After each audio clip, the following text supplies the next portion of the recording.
Ostia, Meeting Honda, qua per provare i nuovi V6, 6 cilindri per motore, 250 cavalli, ben due motori su questa Jeanneau Cup Camarade 9.0. Andiamo in prova e vediamo un po' le performance, soprattutto di questi 500 cavalli nuovi di zecca. Visto che siamo qua per le prove tecniche dei motori Honda, siamo alla convention di Honda, andiamo a testare subito, senza tante parole, perché ho tanta voglia di navigare. Abbiamo un mare formato, onda lunga, certo non ho le migliori condizioni per fare le velocità di punta, ma un mare veramente impegnativo per testare i motori sotto sforzo su questa Jeanneau Cup Camarade 9.0. Quindi stacco di massa, cavetto di sicurezza allacciato al polso, ingraniamo la marcia, affondiamo il gas e andiamo a divertirci. Seguimi.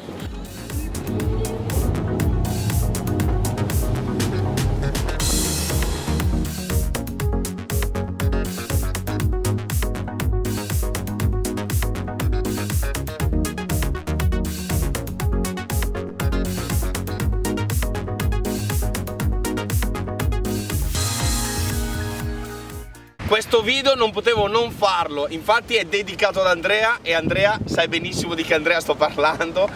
Cup Camarade 9.0, un'ottima barca spinta da questi eccezionali motori nuovissimi 6 cilindri di Honda.